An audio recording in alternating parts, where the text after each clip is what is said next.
কিছুদিন আগে মক্কা কাবা শরীফের ইমাম, আরে ভাই কাবা শরীফের ইমাম বাংলাদেশের যত বড় হুজুর হোক তার কাবা শরীফের ইমামতি নয় না, কমিটির সদস্য বানাতে পারে, ইমামতি দেয় না, ওটা তাদের ঐতিহ্য। এই কাবার ইমাম ছিলেন দীর্ঘদিন পর্যন্ত। বর্তমানে সে মেসির সাথে ফুটবল খেলি বেড়ায়, জামা টুপি জুব্ব পাগড়ি সব ফেলায় দিয়ে হাফ প্যান্ট পরে গেঞ্জি গাইতে মেসির সাথে ফুটবলের টিমে অংশগ্রহণ করছে। পদস্খলন হইতে সময় লাগে না। আল্লাহ যদি রেগে যায় বেইজ্জতি করে ঘাড় দড়ি অপমান করে দেশে দেশে ঘুরাইতে পারে, ঠিক না?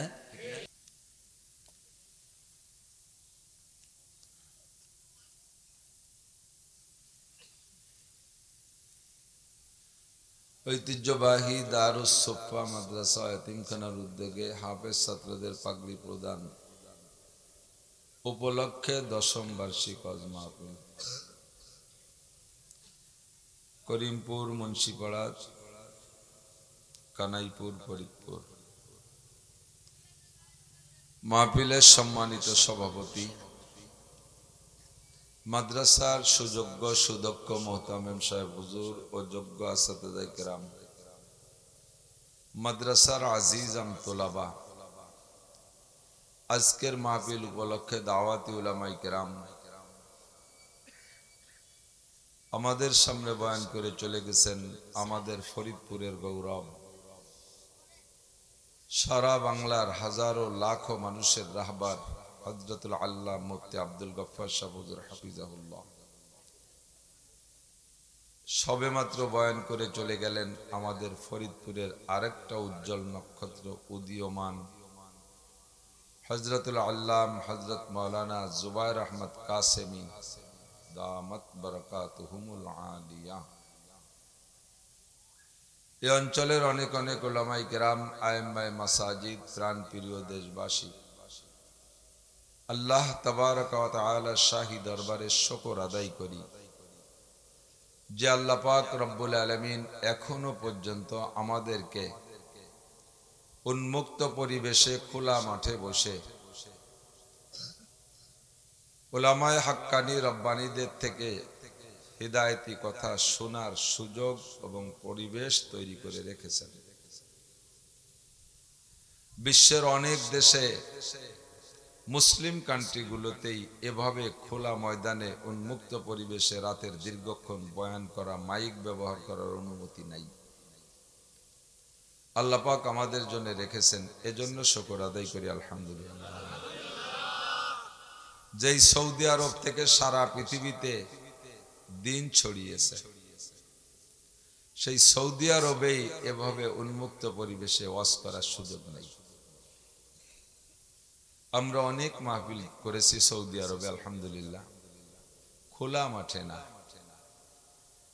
ও দেশে বলে ইস্তেরাহা, রেস্ট হাউস, বড় বড় হল রুমের ভিতরে বক্স দিয়ে ভিতরে বয়ান হবে, বাইরে সাউন্ড যেতে পারবে না।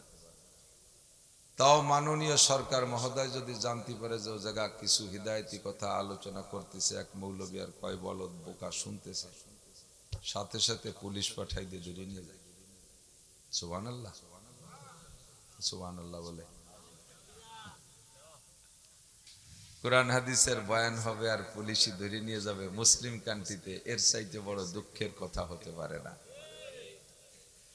আমাদেরকে আল্লাহ তাআলা সারা পৃথিবীর ভিতরে যতগুলো ছোট দেশ আছে তার মধ্যে একটা ছোট দেশ ক্ষুদ্র বাংলাদেশ, সামান্য কয়েক কিলোমিটারের বাংলাদেশকে স্বাধীন করে দিয়েছে, যার স্বাধীনতার স্বাদ আমরা বিভিন্ন ভাবে উপভোগ করি। যে কোনো জায়গায় ইচ্ছা করলে মসজিদ বানাইতে পারি, যে কোনো জায়গায় ইচ্ছা করলে মাদ্রাসা বানাইতে পারি, ইচ্ছা করলে মাহফিল করতে পারি।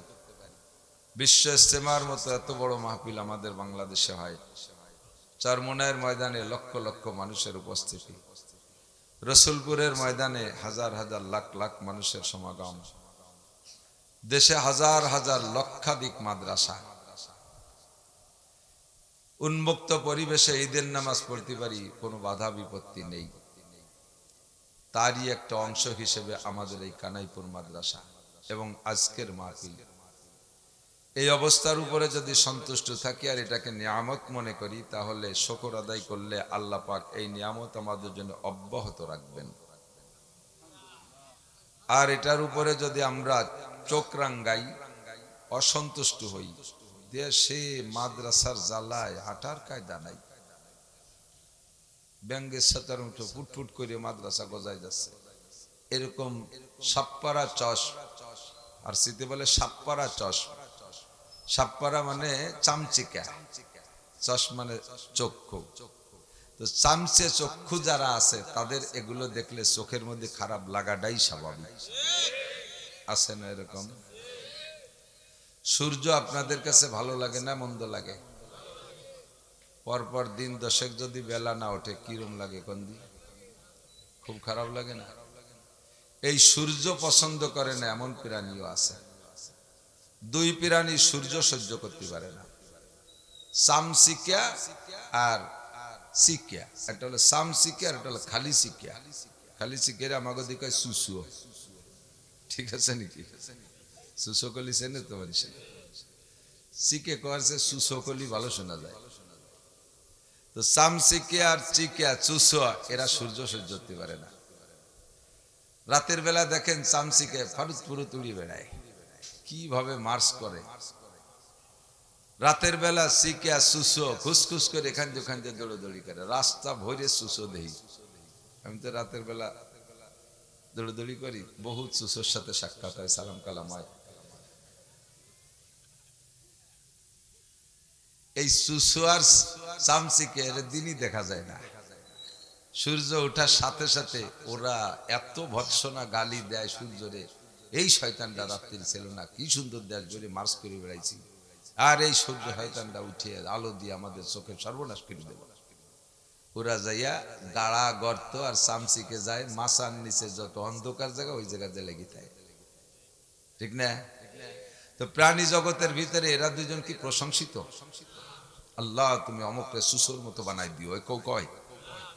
আল্লাহ তুমি আমার একটা সন্তানরে শামসির মতো বানাই দিও, কেউ কয়নি?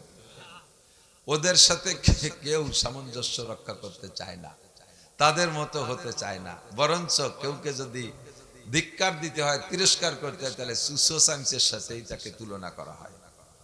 এরা সূর্য সহ্য করতে পারে না, ঠিক না? তো এর কারণে কি সূর্য খারাপ? উঠা বন্ধ হয়ে যাবে? সূর্য কয় আমার উঠা আমি উঠবো, তুই সুসো সাইন্সে যে জায়গা পালাবি পালা। বাংলার জমিনে অনেকে মাদ্রাসা নিয়ে এই জাতীয় কটূক্তি করছে, এই ব্যাঙ্গের সাথার মতো ফুটফুট করে সংসদে কয়। এরা বলে শিক্ষিত, এরা জ্ঞানী না অজ্ঞানী না বিজ্ঞানীতেই তো বুঝতে পারি না। এরা সমাজের খুব দামি সন্তান, মাদ্রাসা নিয়ে সংসদ ভবনে ব্যঙ্গ করে কয় ব্যাঙ্গের সাথার মতো ফুটফুট করে মাদ্রাসা তৈরি হচ্ছে। আল্লাহ তাআলা কয় ওই সুসো সাইন্সিয়া, এদেশে মাদ্রাসা থাকবে তুই থাকবি না। কথা কন না? মাদ্রাসাগুলো যার যার জায়গায় আছে না নাই? সুসো সাইন্সে গুলো কি আছে না গেছে? আরো যদি কোনোদিন কেউ সুসো সাইন্সের কাতারে দাঁড়ায় সেও থাকতে পারবে না। এখনো যদি কেউ নিয়ে ক্রিটিসাইজ করে সেও ওইভাবে বিদায় হতে হবে তাকে। এটা বুজুর্গানে দ্বীনের জমিন, লক্ষ লক্ষ মুসলমানের জমিন, কোটি কোটি নামাজি মানুষের ভূখণ্ড জমিন, এখানে এগুলো চলবেই থাকবে ইনশাআল্লাহ, ঠিক না? আতর আপনাদের ভালো লাগে না মন্দ লাগে? আতর আতরে আমি এসে মাইকে একটু মাহাই। ক্বালা রাসূলুল্লাহ সাল্লাল্লাহু আলাইহি ওয়াসাল্লাম হুব্বিবা ইলাইয়া মিন দুনিয়াকুম সালাস। আমার আপনার ভালো না লাগলে না লাগুক সেটা আমাদের ব্যাপার, কিন্তু যেই ব্যক্তি আতরকে পছন্দ করছে উনি একাই আতরকে পছন্দ করলে আতরের হক আদায় হয়ে যায়, আতরের সফলতা সার্থকতা অর্জন হয়ে যায়। তিনি কে? মুহাম্মদুর রাসূলুল্লাহ সাল্লাল্লাহু আলাইহি ওয়াসাল্লাম। হুজুর বলেন হুব্বিবা ইলাইয়া মিন দুনিয়াকুম সালাস, আমি আপনাদের ওই হাদিসের আবার তরজমা না, আমি এটা হলো ফাঁকে জুমলায় মুতারাজা করে দিচ্ছি। আমার জেলার নাম শুনলে আপাতত একটু খারাপ ঠেকতেই পারে, তা কইয়া লাভ কি হবে, কিন্তু তবুও আমি বাইরে চাইয়া আসছি। আর যেদিনেতে খারাপ লাগা শুরু করছে তারপরেই আমার দাওয়াত দিয়েছে, কাজে আমি জেলা খারাপ লাগলেও আমি তো আপনাদের কাছে খারাপ লাগার কিছু না। তা আমি আপনাদের এখানে আসছি মেহমান, আর আপনারা এই ফরিদপুর কানাইপুর এলাকার মানুষ মেজবান বাড়িওয়ালা।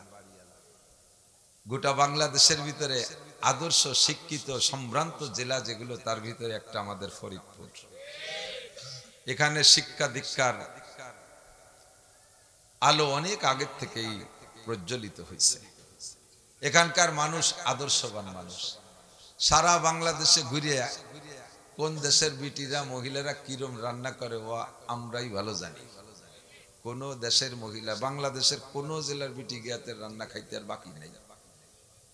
কিয়ামতে যদি খালি আল্লাহ এই হিসেব নাই যে তুমি কয় বিটি রাতে রান্না খাইছো, এই কইয়ে বেচতে চলে যাও, তাহলে যা আর কায়দা নাই ২-৪ হাজার বছরের মধ্যে। মনেই তো নাই। হযরত মাওলানা আলী হোসেন শাহ হুজুরের নাম তো আপনারা শুনেছেন। আমি একদিন আর কে হুজুরে কইতেছি যে হুজুর কিয়ামতের ময়দানে তো সবকিছুরই হিসাব দেওয়া লাগবে, এই যে আপনি যে এত বাড়ি খাইছেন এই ৬০ বছর পর্যন্ত ওয়াজ করি, এর হিসেব কিভাবে দেবেন? তো উনি উনার বরিশালী ভাষায় কাছে, আমি আল্লাহরে ধরুম, আল্লাহ ছাড়াই যেতে পারলে আমিও পারবো। কি দিয়ে ধরুম? কয় কি, আমি আল্লাহরে বলবো আল্লাহ কাফের, মুশরিক, নাস্তিক, মুরতাদ, বেঈমান, নামাজ নাই, রোজা নাই, হজ নাই, জাকাত নাই, দাঁড়ায় মতে খাড়াই খায়, আইটি আইটি পায়খানা করে, এই সমস্ত আকাম পার্টি, সুদ খায়, ঘুষ খায়, মাগিবাজি ফাঁকিবাজি, দুনিয়ার আকাম করে বেড়ায়, তাকে তুমি জায়গায় বসাইয়া এসির মধ্যে বসাইয়া জম্মের খান খাও। আমি হুজুর মানুষ, নামাজ কালাম পড়ি, এটা খোলা মানুষ, আমার সাইডে ভাত খাতি এত জায়গা ঘুরে লেখা, আমার সাইডে ভাত খাচ্ছি সারা বাংলাদেশ কেন ঘুরইলিয়া? আল্লাহ এদিকে ছাড়াই গেলি পরে আমি হিসেব দিয়ে শুরু করবো। তো সারা বাংলাদেশ ঘুরে জানি কোন জায়গার মানুষের রান্না কেমন। বিশেষ করে ফরিদপুর, বৃহত্তর ফরিদপুরের ৫ জেলা, এই ৫ জেলার রান্না বান্না, এখানকার আদব আদর্শ, এখানকার পরিবেশন একেবারে অনন্য বাংলাদেশের ভিতরে। শিকায়ত করি নেই কের, কিন্তু তবে বুঝছি যে আমাকে এটা ভালো, তা তো কয়াই লাগবে, তাই করলাম। তো এখানকার মানুষের আদর্শ ভালো। আদর্শের ভিতরে মাঝে মাঝে একটু অনাদর্শ দেখি। আমি মেহমান, আমারে মাইক ধরে বসাই দিয়ে বাড়িওয়ালারা বাদাম খায় মাঝে মাঝে। তা আপনারা খাবেন আর আমারে বক বক করতে লাগাই দেবেন, কেমন আদর্শ? যদি বাদাম খাতি হয় দেন, আমারও সাইডে দেন, এক চোখ দমক বাদাম খাই, খাই দিয়ে সাফ করে এক গোটায় গাটায় বসে। আর যদি তা না হয়, সময় না হয়, তাহলে সবাই বন্ধ থাকতে। বাদামের একটা গিরান আছে, ওইতে না হয় আমার গিরান, আমার না হয় গিরান আসে, আমারও তো একটা পরান আছে, সেইও বসতে পারে। আর আল্লাহ পাক নিজেই এ ব্যাপারে নিষেধ করেছেন, ওয়াইদা কুরিআল কুরআনু ফাসতামিউ লাহু ওয়া আনসিতু। যখন কোরআনে কারীম তেলাওয়াত হয় বা তরজমা তাফসীর হয়, অন্তরের কান দিয়ে শোনো, এমত অবস্থায় যে মুখের কাজ বন্ধ রাখো। ওয়া আনসিতু, ইনসাত মানে চুপ থাকা, চুপ থাকা মানে মুখের কাজ বন্ধ রাখা। কথাও হবে না, মুখ দিয়ে কোনো কাজ হবে না, ফোন হবে না, পান হবে না, বিড়ি হবে না, সিগারেট হবে না, বাদাম হবে না, চানাচুর হবে না, সব বন্ধ রেখে। একসাথে ২ কাজ হয় না, কানের কাজও চলবে, মুখের কাজও চলবে, ২ কাজ ভালো হবে না। বাদাম খাইও মজা পাবেন না, অশ্বিনীও ভালো হবে না। ছোট ছোট পোলাপানদেরকে, ওই যে পোলাপানদের কট্টুকেরটা নিয়েছে অশ্বন্তী, এ দেখলে আবার আর কাজ এসে যায়। ভাবছি যে একদিক কব যেটুক জানে এসে যায়, ফোফা চালিয়ে কই জাতি। এই যে এদা গেদা ছোট, তার ২ বছর ৩ বছর ৫ বছর, এটা আপনারা ওয়াজ শুনতে আনেন না, ওয়াজ শুনতে আনবেন না, মসজিদও নেবেন না। এগুলো মসজিদে নিলে মসজিদে নেওয়া নিষেধ। ওরা মসজিদের আদব বোঝে না। অট্টুকতারে স্কুল কলেজেও ভর্তি দেবেন না, ওদের পড়ার বয়স হয় নেই। সেদিনকে এক হাফেজ সাহেব আমরা বলতেছে, হুজুর আমার বাচ্চাটার বয়স ৭ বছর, হেফজ হয়েছে ৭ পারা, এখন সে পড়তে চায় না, কি করি কোন হুজুর? আমি কই যে আর হবে না কাজ, ওরে এখন ৩ বছর বিরতি দিতে হবে। ৭ বছর বয়সে আইসা ৭ পারা মুখস্থ করছে, ওরে নিশ্চয়ই তুমি ৪-৫ বছরেতে পড়ানো শুরু করছো। ৪-৫ বছর তার পড়ার বয়স না, অসমা তারে প্রেসার দিয়ে তার সেটটা গরম করে ফেলাইছে। এখন সেট হিট হয়ে গেছে, আর মাইক চলে না।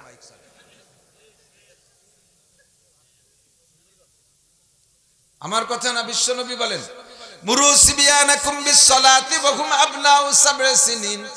তোমাদের বাচ্চাদের বয়স যখন ৭ হবে, তারপরে থেকে নামাজের হুকুম করবা, লেখাপড়ার হুকুম করবা, লেখাপড়ার দিকে তাকে আগাই দেবা। যখন বয়স ৭ হবে, ৭-এর আগে তারে কোনো মতে এগুলোর প্রেসার দিবা না। ৭-এর আগে পড়ালেখার বুদ্ধি তৈরি হয় না।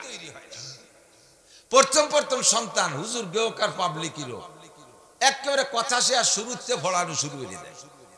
3-4 বছরে তা দেই যে সূরা আর রহমান পড়ানোর জন্য পিটি ড্যাপ ড্যাপ করে চলাচ্ছে। কি হরিস অটুক তার এইভাবে মারে আর রহমান মুখস্থ করতে পারতেছে না। 4 বছর বয়স হয়ে গেলে এখন হাফেজ মাওলানা হতে পারলো না, লেখাপড়া কবে করবো? আবার তুমি কয় লাইন পড়ে তুইছো? তুমি কি ভাস? আমি তো হযরত মাওলানা কারি সাহেব হুজুর। 49 বছর বয়সে হযরত মাওলানা কারি সাহেব হুজুর 4 বছরের আর রহমান পড়ায়। কাজেই 7 বছর বয়সে তার সেট গরম হয়ে গেছে, এখনকার পড়বো না। এরপর চাপ দিলি পাগল হয়ে যাবে, প্রেসার দিলি। এই 3-4 বছরে তা মসজিদে নিয়ে যায় আদরের ঠেলায় নিয়ে, খানিক নাচানাচি রে নামাজে দাঁড়াইছে, ফাঁসে তুইয়ে যার সময় চকলেট কিনে দিয়েছে। বাপ যখন রুকুতি গেছে চকলেট একটা খুলে কাব্বা খা, তাই যে মুহির সাথে চকলেট ধরছে। হাসে দোষ যে দুইজন শুনতেছে, ওরা হাসি দেবে না? পুরো মসজিদ হাসা হাসি। ইমাম সাহেবের 4 বছরই একটা নিয়ে গেছে মসজিদে। আমি সেই মসজিদে সেদিন নামাজ পড়ি, নামাজ পড়তে গেছি। দেই যে ইমাম সাহেবের চেহারাও ভালো, জামা জুব্বো পরায় নিছে, ছোট বাচ্চাকে এগুলো পড়ালে ভালো দেখা যায়। এই দেখে মুসল্লিরা হুজুরি ছেলে খুব আদর আল্লাহ করে টরি নাচাই টাচাইয়া এই করতে করতে জামাতের সময় হয়ে গেছে। এখন হবে কোন জায়গা? মেম্বারের পর বসাই দিয়ে হুজুর নামাজে দাঁড়াইছে সবাই নিয়ে। ও কি বসে থামাল? বাপের তাকবীর দিয়ে কিরাত শুরু হচ্ছে, আর ও সব কাতারের মধ্যে দিয়ে ঘুরে ঘুরে তওয়াফ করতেছে। যার সামনে যায় সে ঠেলা দেয়, সান্নাস কি দিয়ে ঠেলা দিয়ে। এই ঠেলা খাতি খাতি পুরো 2 রিকাত হইছে। 3য় রিকাতে ভিড়ে বাপের সামনে যে যায় নামাজের উপরে পায়জামা খুলে মুতি দিছে। এবং সবাই নামাজ ছাড়ি দিন একটা অ্যাক্সিডেন্ট হয়ে গেছে। কি হয়েছে? এই হয়েছে।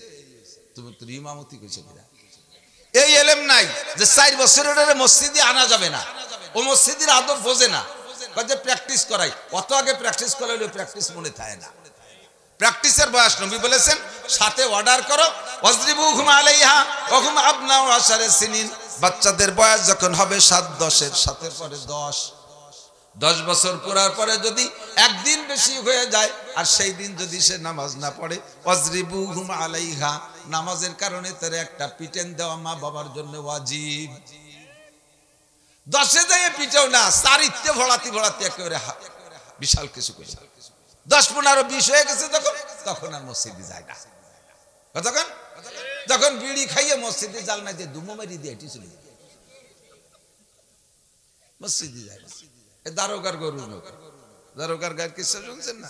দারোগা সাহেবের গাই মসজিদে যাইয়ে, মসজিদের দরজা খোলা পাইছে, যে ভিতরে যাইয়ে চেনাই নেদায় পেশাব পায়খানা করি টরি জাগর কাটতেছে। ইমাম সাহেব মসজিদে যে দেয় যে মসজিদের 12টা বাজে গেছে, সে বাজাইছে যে সে গাই শোয়া রাগে তো ভৎপথ করতে। এখন আমি একটু টাইমের ভিতরে কখন কিভাবে মসজিদ সাফ করবো, এরপরে নামাজ হবে, আজান হবে, কি দিয়ে একটা ঝামেলা বেড়েছে। গাইরে একসাথে বাড়িতে বেড়িতে মসজিদে বেড়েছে। তো গাইরে পিটেন দিলি, গাই তো তার বাড়ির দিকে যাবে। যাতে যাতে সে দারোগার উঠোনে গেছে, আর গাইতে ব্যবহারে ডাকতেছে বাড়ির টালে। দারোগা উপর তালার থেকে হ্যাঁ কে দেখুন আর গাইরেই বাড়িছে। হ্যাঁ হুজুর গাই পিটেন কেন? যাইয়ে দেন মসজিদের কি আছে, যে দেখেন আপনার গাই মসজিদে। আমি যে দেখছি শুয়ে পেশাব পায়খানা করিয়েছে নাই না তাই নষ্ট বছরে জাগর কাটে। দারোগা সাহেব কয় ওর কি বোধ আছে? ও কি বোঝে? ও বোঝে না মিলে তো মসজিদে গেছে। আমার কোনোদিন দেখছো মসজিদে? আমি বুঝি, আমি কোনোদিন যাইনি, ও বোঝে না তাই গেছে। তোমারটা 3-4-5 বছর কিন্তু বোঝে না বিদায় নাজে নাজে যায়, বুঝলি আর যাবে না। এইগুলো মসজিদে আইনে এই মাহফিলে আইনে সামনে বসায় দেয়, ক্যাসের মাসের অতি তালে তাই তাকে জ্বালায় ওয়াজি করতে পারি। আজকে আপনাদের শ্রোতাদের কোয়ালিটি ভালো আছে আলহামদুলিল্লাহ। তবে কথাটা মনে রাখেন, এই গত বছর আসরের নামাজ পড়তেছি আমাদের এই দিক আসতে, এই জায়গার নাম কব না, এক জায়গায় আইসে আসরের নামাজ পড়তেছি, বুড়ো এই নাতি একটা নিয়েছে, ওইরকম এই যে আমার পাশে চকলেট ছাড়তেছে দাদারের উপর মধ্যে। বুড়ো নামাজের মধ্যে খায়নি, কিন্তু জানে যে চকলেট খাওয়া জায়েজ নেই, খায় না বিদায় ওই নাতি রাগ করে দাদার লুঙ্গি ধরে ঝুলিয়ে পড়ছে, উপরতে খুলে গেছে। এই জন্য নিষেধ করছে, ও বোঝে না, ওর পর রাগ করে লাভ নাই। রাগ করলাম বুড়ো রে, বুড়ো আবার আমারে ব্যাক করে, এখন থেকে অভ্যাসটা করলি। আমি তো ওর বাপ কো কয় সেটা তো পড়ে না নামাজ, তো তারে আগে তো অভ্যাস করাতে পারো নাই। ওইরকম অভ্যাস তারও করাইছিল, সেটা টেহে নেই। অসময় অভ্যাস করাইলি টেকে না। প্রথম সন্তান 3-4 বছর বয়স, এই মানে ফুটিয়ে বার হয়েছে, চোখও হোটে নাই। এই দিয়ে একটা কেজি স্কুল খুলছে, এই দিয়ে একটা কেজি স্কুল। 4-5 বছরে পোলাপান 10 খান বই দিয়েছে, পিঠির উপরে বইয়ের বস্তা উঠে দিয়েছে, তা বইয়ে নিতে পারে না। হ্যাঁ, এটা প্ল্যান করছে মাস্টার কয়, তাহলে বাচ্চাদের আম্মুরা আসেন, এই আম্মুরা বাচ্চা আগাই দিতে আসবে, আগাই দেওয়ার পরে ফিরে আবার নিয়ে যেতে হবে না, অসালি দিল তারাই যাবে। এই জন্য আপনারাই গাছতলা বাসতলা বসেন, আপনারা ভাবি সম্মেলন করেন, আমরা আন্ডা বাচ্চাকে বড়াই। উন্ডায় গাছতলা বাসতলা বসে বসে ভাবি সম্মেলন করে, 4-5 জন বসে বসে মোবাইলে গেম খেলে। গেম কার কতক্ষণ খেলবে, ছুটি রাখুন, এরপরে লাস্টে যে একটু মুজাকারা করে। তবলিগি মুজাকারা আছে না, এই কয় মিনিট, আপা আপনার স্বামী কেমন, ভাইজান কেমন, মুজাকারায় বসে। ও একটা দাম না, একটা দাম না, শুরু হয়েছে আমল, শুরু হয়েছে। আপনার শ্বশুর কেমন, বুড়ো শয়তান, বুড়ো শয়তানের জ্বালায় তার কায়দা নাই, বোরকা ছাড়া বাইরতি দেয় না বুড়ো শয়তান, এটা বলে বুড়ো শয়তান, শয়তানে বলে বোরকা বেরিয়ে। শাউরি কেমন, ওটা বুড়ো সুন্নি, আমার সংসারে সব ওর মাইয়ে বাড়ি নিয়ে গেল, মুজাকারা করতেছে। আপনার দেওর কত নুসু, দেওর বলে নুসু, তুমি টের পাইলে কি? এই সমস্ত আকাম কুকাম ওই জায়গা বসে। বয়সে পড়ার একটা দেখেন, বয়স যখন 7 হবে না, ও নিজেই বিরক্ত করে, ও যাই ওর মার পাশে জ্ঞান জ্ঞান, সবাই স্কুলে যাচ্ছে, আমার স্কুলে যাচ্ছে না, আব্বুরে কব বই কিনে এনে দিতি, আব্বুরে কব আমার স্কুলে ভর্তি করে দিতি। দেখেন 7-এর পর তো ও নিজেই পড়ার জন্য আগ্রহী হবে। আর এর আগে যদি বেশি পড়ায় মুফতি মুহাদ্দিস বানাতে যান, ও কিছু হবে না। قال رسول الله صلى الله عليه وسلم হুব্বিবা ইলাইয়া মিন দুনিয়াকুম সালাস, নবী পাক বলেন দুনিয়ায় 3টে জিনিস আমার ভালো লাগে। কয়টা? 1 নম্বরে আতিব, 1 নম্বরে ঘ্রাণ, সুগন্ধি ভালো লাগে। হুজুর সুগন্ধিকে পছন্দ করতেন তো করতেনই, বাকি হুজুরের গায়ে ছিল সুগন্ধি। হুজুর সম্পর্কে বলা হয় বিতিবিন নাসার, আল্লাহর নবী সুগন্ধি কি বলা হয়, প্রকাশক। রাস্তা দিয়ে হেঁটে গেলে 3-4-5 মাইল 10 মাইলও যদি চলে যাইতেন, 2 ঘন্টা 5 ঘন্টা আগে নবী এই রাস্তা দিয়ে গেছে, সাহাবায়ে কিরাম টের পাইতেন যে এই রাস্তা দিয়ে নবী গেছে। হুজুরের গায়ের ঘ্রাণ আলাদা। সাহাবায়ে কিরামরা নবী পাক যখন ঘামতেন, হুজুর ঘামতেন, বেশ ঘামতেন। বিশেষ করে যখন ওহী আসতো তখন হুজুর ঘেমে যাইতেন। তো ওহী আসলে যখন ঘামতেন, গায়ের থেকে যে ঘামগুলো বেরোইতো, সাদা গায়ের উপরে ঘামগুলো যেন মুক্তার মতো গলায় পড়তেছে, সাহাবায়ে কেরাম ওইটাকে চামচ দিয়ে ধরে বোতলে পুরে আতরের কাজে ব্যবহার করতেন। আল্লাহু আকবার। হুব্বিবা ইলাইয়া মিন দুনিয়াকুম সালাস, এই দুনিয়ার 3টে জিনিস ভালো লাগে। 1 নম্বরে সুগন্ধি। আপনাদের ভালো লাগে না? এই সুগন্ধি আতর, ইয়াও কেরকের ভালো লাগে না। জাগে আতর ভালো লাগে না, তার ভিতরে 2 জন হলো খুব প্রসিদ্ধ। একজন হলো ওই সুসো, আর একজন হলো মেথর। মেথর সুইপার আছে না, যারা পায়খানা সাফ করে, ওরা কিন্তু আতর সহ্য করতে পারে না, জানেন না? পায়খানা সাফ করার আগে ওই জায়গায় 2 বোতল আতর ডালিয়ে দিলি পারে, তা দেয় না, কেরোসিন তেল ডালিয়ে দেয়, আতর দেয় না।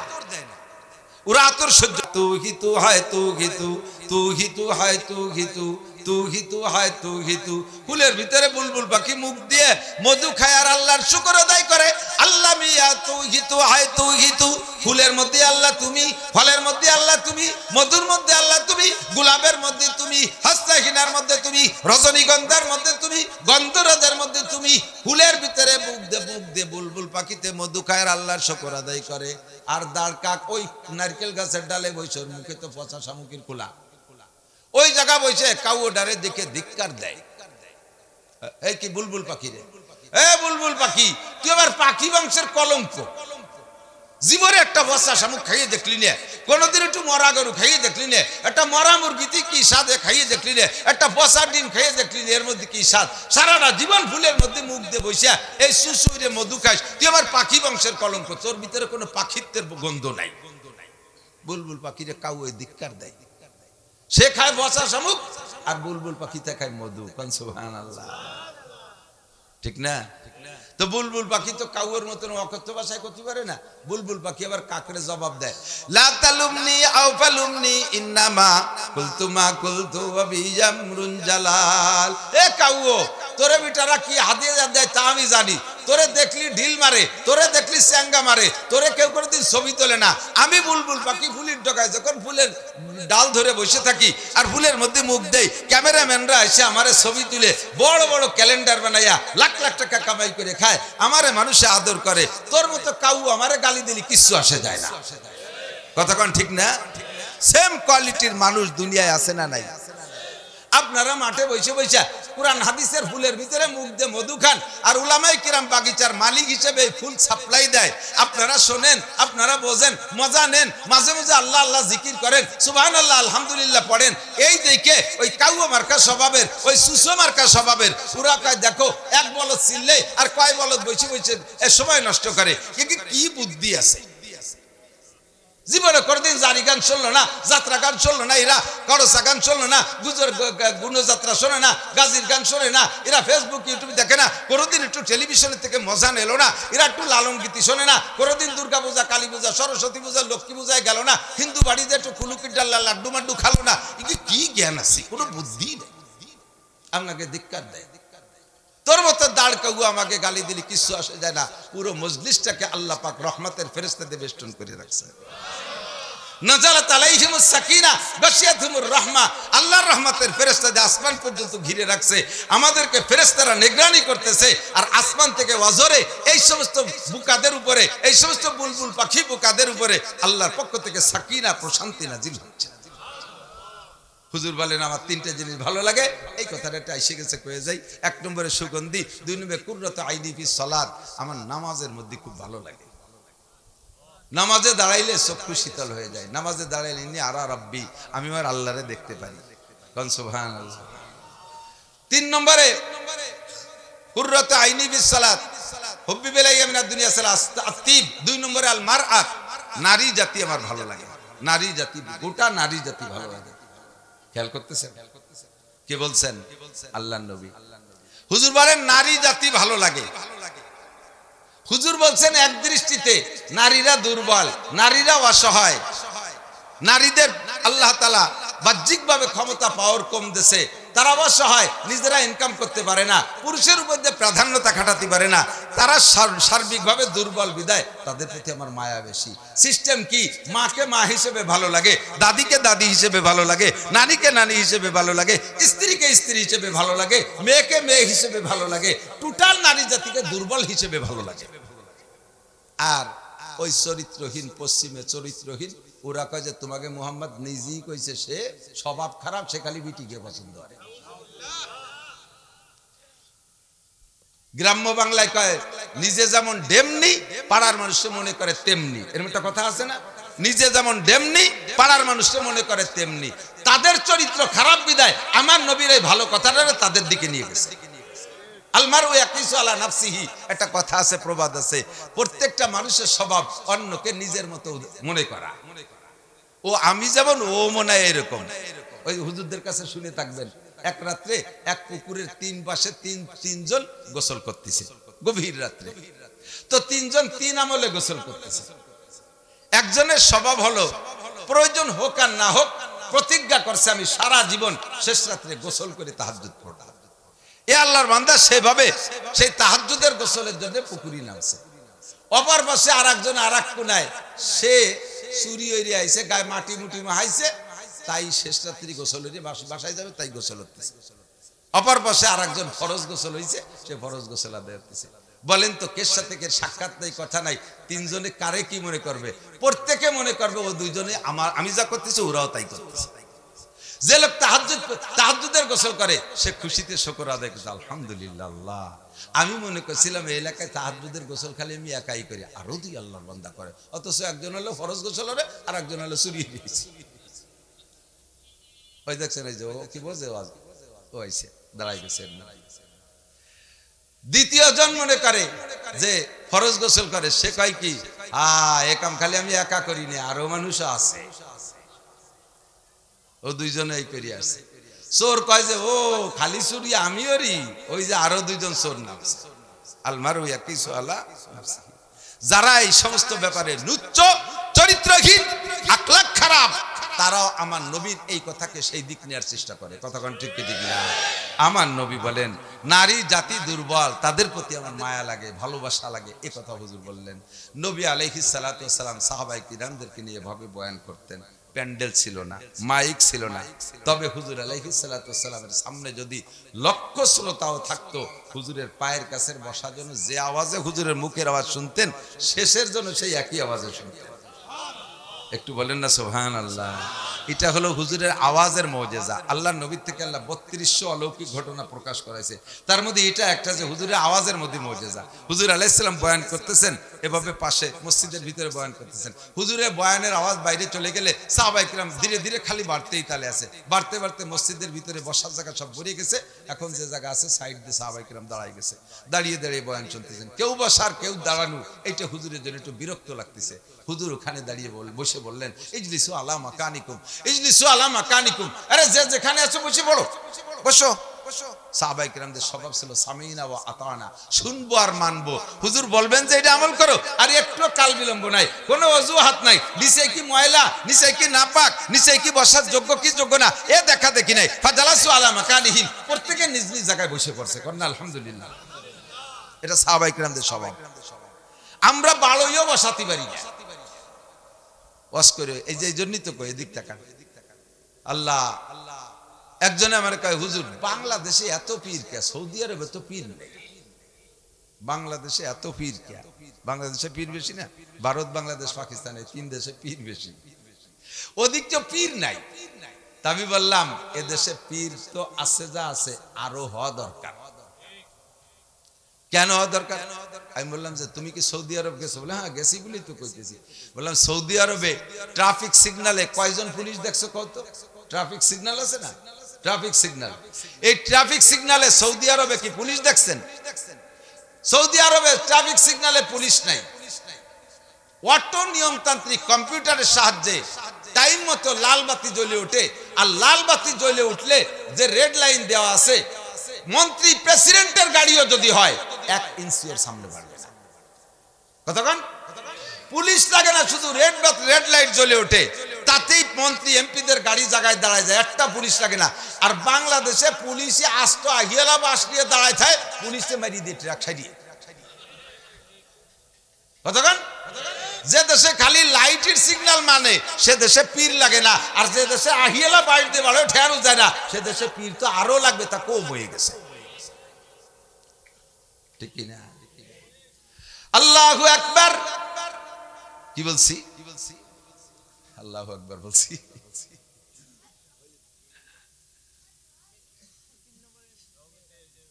সব হয়ে গেছে। নবী আলাইহিস সালাতু ওয়াস সালাম সাহাবায়ে কিরামদেরকে নিয়ে বয়ান করতেন, ইজলিসু আলা মাকানিকুম, বলার সাথে সাথে বসো। তাদের আর ট্রাফিক লাগে নাই, বলতে যে দেরি, আমল করতে। আল্লাহু আকবার। আল্লাহ পাক ওই আয়াতটা মনে হয় আমাদের দিক তাকাইয়া, বাঙালি বিশেষ করে বাঙালির দিক তাকাইয়া আয়াত নাজিল করছে, উলাইকা কাল আনআম। একটা আয়াত শুনছেন না? একটা আয়াতের শেষে উলাইকা কাল আনআম, এই মানুষগুলো চতুষ্পদ জন্তুর মতো। এরপরে কয় বালহুম আদাল্লু, তার চাইতে নিকৃষ্ট। উলাইকা কাল আনআম মানে কি? এই এই ওবাসা কথা কয় কারা? এই যা বাড়ি জরুরি কথা মাইকি কর, আন্না চুপটা। ওয়ালাকাদ যারানা লি জাহান্নামা কাসীরাম মিনাল জিন্নি ওয়াল ইনস লাহুম কুলুবুল লা ইয়াফকাহুনা বিহা ওয়া লাহুম আয়ুনুল লা ইউবসিরুনা বিহা ওয়া লাহুম আযানুল লা ইয়াসমাউনা বিহা উলাইকা কাল আনআমি বাল হুম আদাল্লু উলাইকা হুমুল গাফিলুন। আল্লাহ পাক বলেন, এক শ্রেণীর মানুষ আর জিনকে আমি জাহান্নামের জন্য বানাইছি, তাদেরকে দিয়ে জাহান্নাম ভরপুর করব। তারা কারা? লাহুম কুলুবুল লা ইয়াফকাহুনা বিহা, তাদের দিল আছে, ব্রেন আছে, যা বোঝা দরকার তা বুঝবে না, বুঝবে যত উল্টো পাল্টা, বুঝবে যত নেগেটিভ, বুঝবে না। তাদের দুটো চক্ষু দিয়েছি, চক্ষু দিয়ে যা দেখা দরকার তা তারা দেখবে না, যা নিষেধ করা হয়েছে তাই তারা দেখতে বড় নিশা পাবে, বড় মজা পাবে।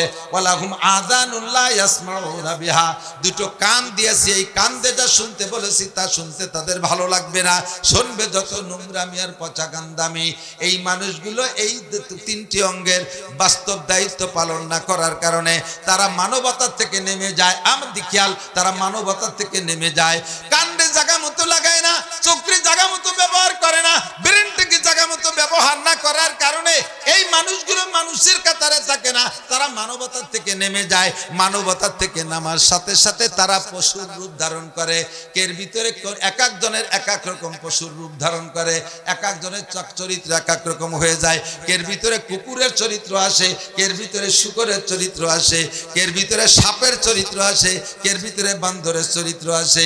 এক একজনের মধ্যে এক এক রকম চরিত্র আসে। এই জন্য আল্লাহ বলেন এই তিনটি অঙ্গকে যারা কাজে লাগাইলো না, এই মানুষগুলো কালা আনআম, সেম কোয়ালিটি অফ অ্যানিম্যাল। এরপরে আবার অ্যানিম্যাল পশুতে আল্লাহর কাছে মামলা দেয়।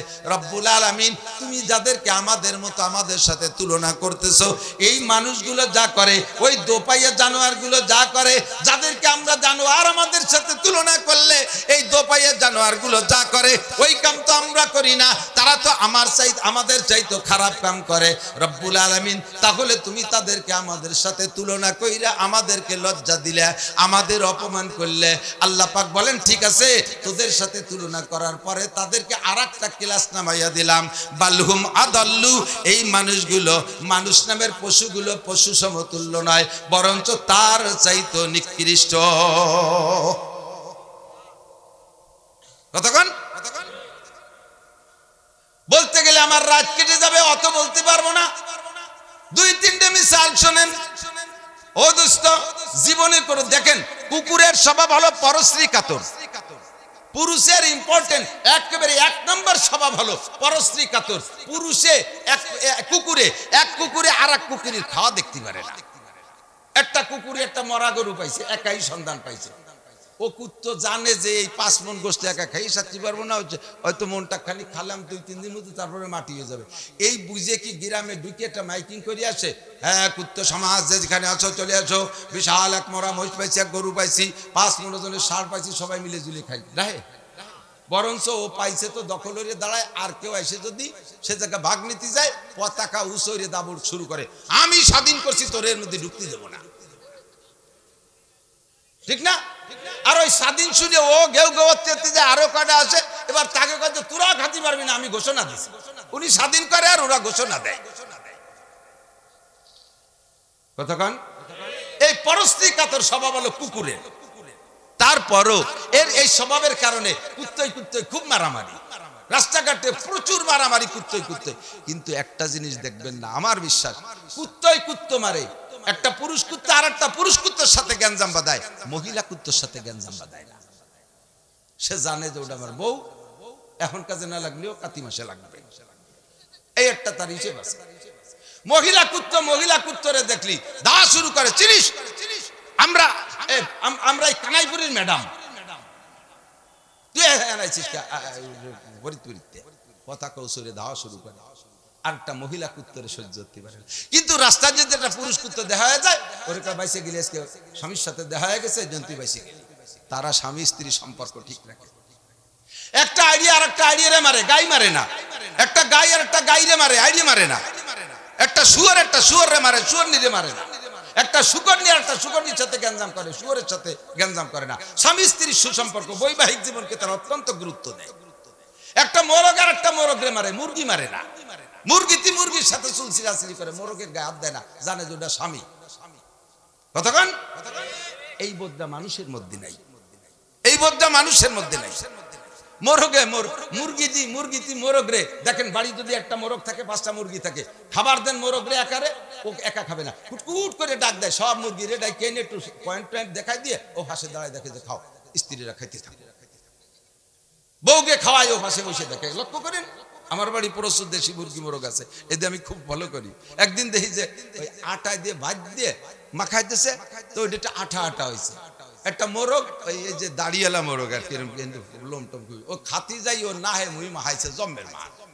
খানিক একা একা ছাড়া দাঁড়িয়ে ছাড়াতে পারে নাই, লিচু গাছ তলা এসে দাঁড়ায় দিচ্ছে, বিপদে আছে। মুরগি একটা দৌড়ে এসে এক পাশে ঠোয়াই ঠোয়াই সাফ করে দিচ্ছে, এই দেখা দিয়ে আর এক মুরগি এসে আর এক পাশ সাফ করে দিচ্ছে। আমার ওয়াইফ আমার ডেকে কেছে, দেখেন খেলা দেন, তুমিও দাও আরো বিটিকে দাও, স্বামীর খেদমত কারে কয় দাও হইতে সেও। এইটুক শিক্ষা নাও, পশুর ভিতরে এই দরদ আছে। তুমি যাইয়া মোটা মোটা মিষ্টি খাও, মিষ্টির দোকানে যাইয়া, বাগাটের মিষ্টির দোকানে যাইয়া, ফরিদপুরের মিষ্টির দোকানে, বাড়ি বউ বাচ্চারা খায় না, তাকে একটু খেয়াল আছে, মিষ্টি খাইলে সে টাকা তাকে জন্য এক প্যাকেট নিয়ে এসো। এটা হলো মানবতা। কথা কন, একটা কুত্তে আর একটা কুত্তরে মারে, মার খাইতে খাইতে যে কুত্তটা ঠকিয়ে যায়, সে কুত্তটার সারেন্ডার করে। সারেন্ডার দেখছেন? সারেন্ডার পদ্ধতি কি? কুকুরের সারেন্ডার পদ্ধতি পতাকা নামায় দেয়, নেজ নিচে ফেলে, ঠিক না? নেজ নিচে দুই পার ভিতরে যে ইন কাজ ধুয়ে পড়ে, এরপরে যেটা শক্তিশালী সে ওরা দুটো তিনটে ধমক দেয়, আর কোনোদিন এদিকে আসবি না, তিরিশ আমরা এলাকার কে, আর কোনোদিন আসবি না। এরপরে মারে না, দুটো তিনটে ধমক দিয়ে চলে যায়, ঠিক না? আর মানুষে মানুষে মারে, মাইক যখন খাইছে ধর্মের বাপ পর্যন্ত বলে আমারে মারিস না, জীবনে কোনদিন মামলা দেব না, এ বিষয়ে আমি কার কাছে বলবো না। এরপরে এই সুযোগে হাতিয়ার ছেড়ে দিয়েছে, এই সুযোগে কাইটে চুরো চুরো করে বস্তা ভরিয়ে ফেলে, ঠিক না? কুকুরের ভিতরে যে মানবতা আছে তাও তোমার নাই। প্রত্যেকটা প্রাণীর দেখেন সারেন্ডার পদ্ধতি আলাদা। কুকুরে সারেন্ডার করে লেজ নামাই দিয়ে, গরুতি সারেন্ডার করে কিভাবে? যেটা পারবে না, দুর্বল, শক্তিশালী নাক কাগজ দিয়ে হাসি দেখে মারামারি দরকার নেই, না হে নাক শুয়ে টুয়ে ওর একটা হালকা দাওয়া দেয়, চলে যায়। পশু পাখি পক্ষী, হাঁস পাখি পক্ষী, মুরগি টুরগি, এদের সারেন্ডার পদ্ধতি একটা ডানা নামাই দিয়ে দৌড় দেয়। দেখেন যে ঠকিয়ে যায় সে একটা ডানা নামাই দিয়ে দৌড় দেয়, দৌড় দেওয়ার পরে আর শক্তিশালীরা তারা কিছু কয় না। আর মানুষ যখন অস্ত্র ছেড়ে দেয়, দুর্বলতা প্রমাণ করে, মানে দুর্বল প্রকাশ করে যে আমি আর পারতেছি না, ওই সুযোগে তার কুপায় শুরু শুরু করে, ঠিক না? আল্লাহু আকবার।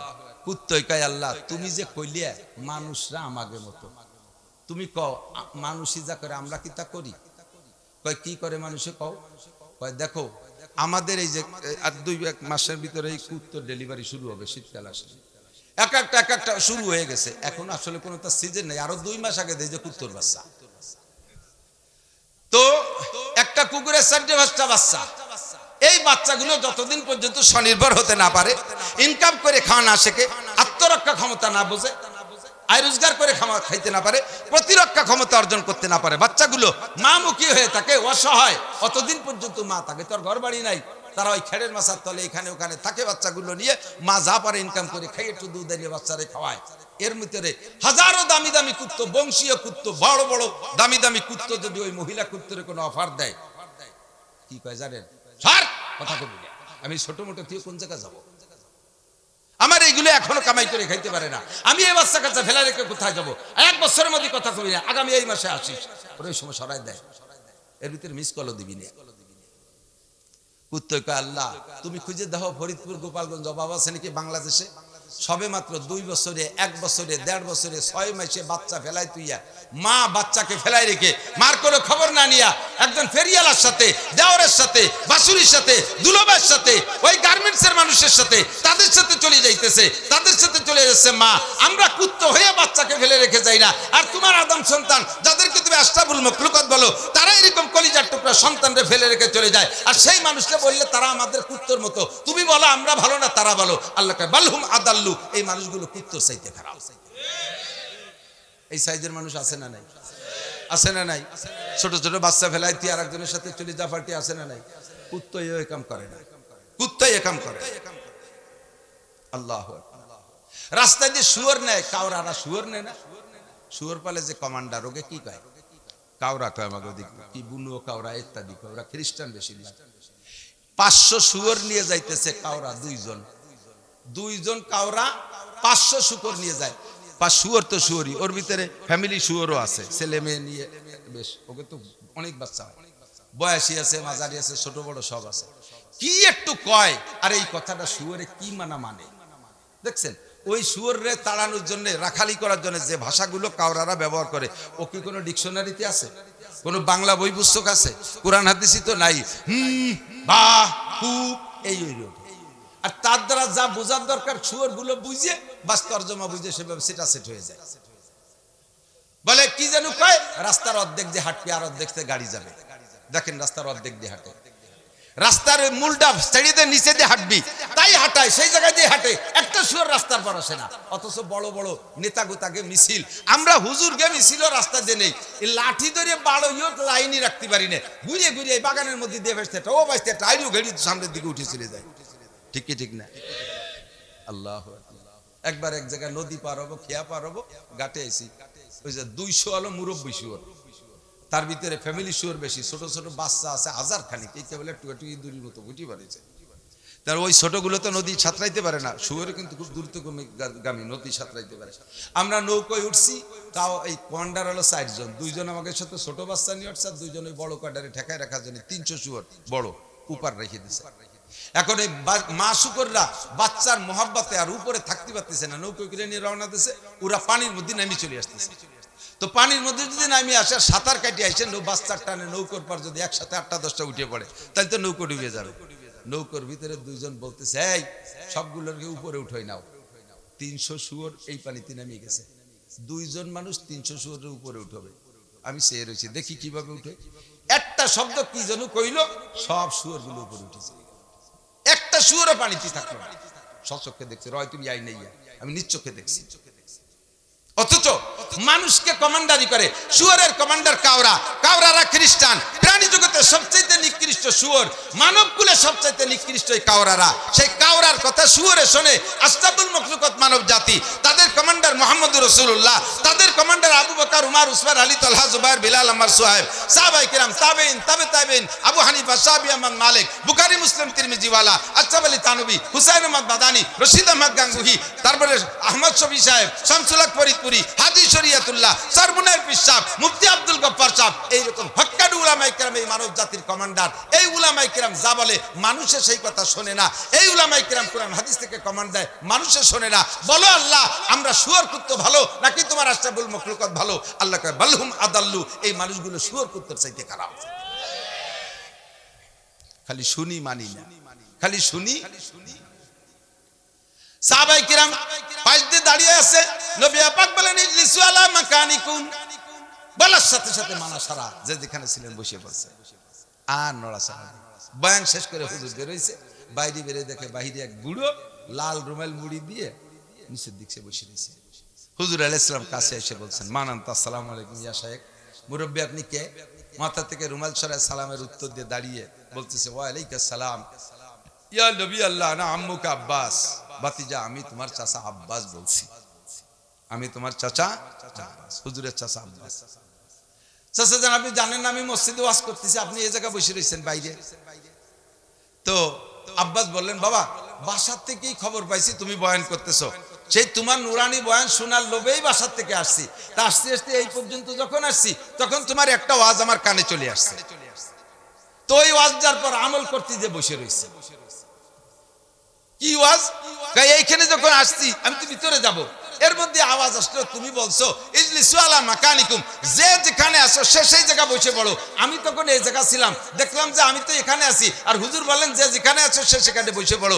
আমি বললাম, আব্বাস নবী পাকের বয়ান শুনবার আমল করবা, তাহলে এটা প্রমাণ হবে যে তুমি আমল করতে পারবা। যে কথাটা কানে আসছে এই কথাটার আমল আগে করে ফেলো। তাই আমি আমাকে আর এক কদমও সামনে বাড়তে সাহস করি নাই। আল্লাহর নবী আমি এখানে বসে আছি, আপনার এই কথাটার পর আমল করতেছে। আল্লাহু আকবার। হুজুর আলাইহিস সালাতু ওয়াসালাম বুকের সাথে জড়িয়ে ধরে বললেন, চাচা যান, তাহলে তো আপনি আমার সব বয়ান শুনতে পারেন নাই। কষ্ট হচ্ছে? আপনি তো আমার সব বয়ান শুনতে পারেন এত দূরে। তো হুজুর আমি কি সব বয়ান আবার করব?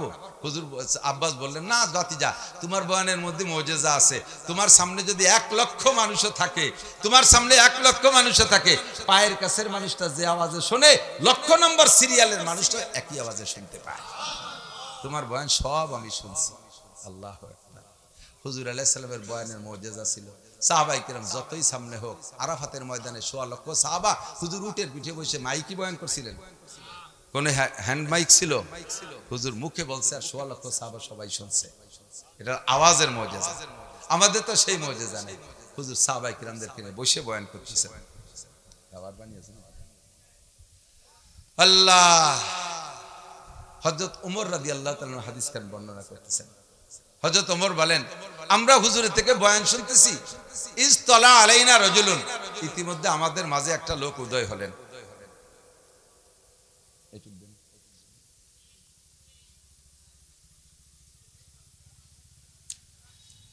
হুজুর হযরত ওমর বললেন, খেয়াল করতেছেন, ইজতলা আলাইনা রাজুলুন, আমাদের মাঝে একটা লোক উদয় হলো। খেয়াল করতেছেন না মনে হয়? এই উদয় থেকেই আমরা আমাকে শিখতে হবে। আল্লাহ, উদয় তো হয় চন্দ্র সূর্য তারকা, মানুষ কি উদয় হয় নাকি? মানুষের আগমন ঘটে, মানুষ আসে আগমন করে। তো হযরত ওমর বললেন, মানুষ আসছে বা আগমন করছে এ কথা বলতে সাহস পেলাম না, কারণ চন্দ্র সূর্য উদয় হলে যেমন দুনিয়ার অন্ধকার কেটে আলোকিত হয়ে যায়, এমনিতেই হুজুর আলাইহিস সালামের নূরে চেহারা নুরানিতে মজলিসটা আলোকোজ্জ্বল ছিল। এই লোকটা আসার পরে যেন একটা সূর্য উদয়ের মতো আলো আরো বেড়ে গেল। তাতে আমরা বলতে বাধ্য, ইজতলা আলাইনা রাজুলুন, আমাদের মাঝে একটা লোক উদয় হলো। শাদীদু বায়াদিস সিয়াব ওয়া শাদীদু সাওয়াদিস শার লা ইউরা আলাইহি আসারুস সফর ওয়ালা ইয়ারিফুহু মিন্না আদুন। খেয়াল করেন, আমরা দূর দূরে সফর করি, ব্যবসা বাণিজ্য করি। সৌদি আরবের মানুষের আগের থেকে অভ্যাস, হাজার হাজার মাইল দূরে যে পায়ে হেঁটে ব্যবসা বাণিজ্য করতো, ওই এলাকার মানুষের সাথে পরিচিত ছিল। দূরে দূরে বিবাহ শাদী করতেন, লম্বা লম্বা দূরে। হুজুর আলাইহিস সালাতু ওয়াস সালামের দাদার বাপ হাশেম, হুজুরের দাদার বাপ হাশেম গাজায় যাইতেছে ব্যবসা করতে। গাজায় যে গাজায় গ্যাঞ্জাম হচ্ছে, এই গাজায় ব্যবসা করার উদ্দেশ্যে যাইয়া মদিনায় পর্যন্ত পৌঁছাইছে। মদিনার বাজার দিয়ে ঘুরতেছে, ঘুরার ভিতর দিয়ে দেখে একটা সুন্দরী একটা মহিলা, পর্দা তো নেই সে সময়, সুন্দরী একটা মহিলা, তবে চাল চলনের ভিতরে দারুণ নম্রতা ভদ্রতা। দোকানদারের কাছ থেকে কিছু কেনাকাটার ভিতরে ভাষাগত দিক দিয়েও অত্যন্ত সুন্দর, খুব সাহিত্যপূর্ণ ভাষা বলতেছে, আর চাল চলন খুব নম্রতা ভদ্রতা। এই দেখে ওনার পছন্দ হয়ে গেছে। ওই জায়গার লোক মাধ্যমে প্রস্তাব দিয়েছে, দেখো তো এই মেয়েটার কি অবস্থা, কি বিবাহিতা না অবিবাহিতা। জিজ্ঞেস করে দেখা গেল মেয়েটা বিবাহিতা, তারপরে কিন্তু তালাক প্রাপ্তা, মুতাল্লাকা হয়ে গেছে। তো বলে যে এখন তার স্বামী নাই, বিবাহিতা, তবে সে বিবাহ বসার জন্য প্রস্তুত আছে। তাই লোক ঘটক রেদে বলো যে বলো আমার বিবরণ বলো, আমি কোন জায়গার কে, আমি মক্কার কুরাইশ বংশের, বর্তমান নেতৃত্ব আমার হাতে, আমার নাম হাশেম, আমি ওই মেয়েটাকে বিয়ে করতে চাই। প্রস্তাব দেশে রাজি হয়ে গেছে, বিয়ে হয়ে গেছে। ওই ঘরে যে সন্তান এসে সেই সন্তান হলো হুজুরের দাদা। যেভাবে কথা এসে গেল বিদ্যা বললাম, দূরে দূরে এরকম সম্পর্ক ছিল। তো হযরত ওমর বলতেছেন, আমরা কত দূরের মানুষ চিনি, কিন্তু এই লোকটারে কেউ চিনি না, লা ইয়ারিফু মিন্না আহাদুন। তো যেহেতু চিনি না, কাজেই লোকটা এলাকার না, আর এলাকার না হলে বাহিরের হলে নিশ্চয়ই মুসাফির হবে, আর মুসাফির হলে তার ভিতরে কয়েকটা আলামত থাকে। এক নম্বরে হাতে অতিরিক্ত একটা ব্যাগেজ থাকে, জরুরি সামান, তাও নাই তার হাতে। দুই নম্বরে চলার পথে মরুভূমির ভিতর দিয়ে চলবে, গায়ে ভালো কাপড় সাদা কাপড় থাকলে পরিষ্কার থাকে না, উড়ন্ত ধুলোবালিতে ময়লা হয়ে যায়, তেমনও না। গায়ের কাপড় চরম সাদা, এমন সাদা জীবনে কোনোদিন দেখিনি। মনে হয় যেন পাশে কোথাও বাড়ি হবে, কাপড় চোপড় ধুইয়ে নতুন করে আয়রন করিয়ে ধবধবে সাদা কাপড় পরে আসছে। আবার মরুভূমির ভিতর দিয়ে পথ চললে উড়ন্ত ধুলোবালিতে চুল দাড়ি ময়লা হয়ে যায়, তাও না, চিকচিক করতেছে চুল দাড়ি, মনে হয় যেন পাশের বাড়ি থেকে গোসল করিয়া তেল মাখাইয়া চিরুনি করে আসছে। কোনো তাই তারে বুঝতে পারতেছে না যে বহিরাগত বা মুসাফির।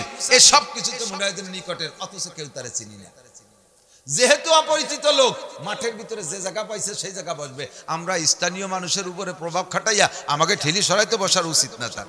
লোকটা উকি মেরে দেখতেছে যে মাঝে কোনো জায়গা আছে নাকি, মাঝে উকি মেরে কোনো ফাঁকা জায়গা দেখলেন না, গলা উঁচ করে দেখলেন যে হুজুর বসার সবচাইতে সামনে যে নিকটে যেই সাহাবা বসা, সিদ্দিক আকবর আবু বকর রাদিয়াল্লাহু তাআলা আনহু। সাহাবায়ে কেরামের বসার আবার কোয়ালিটি ছিল হুজুরের থেকে, এবং নিজেরা পরিমাণ মতো দূরত্ব বজায় রেখে বসতেন।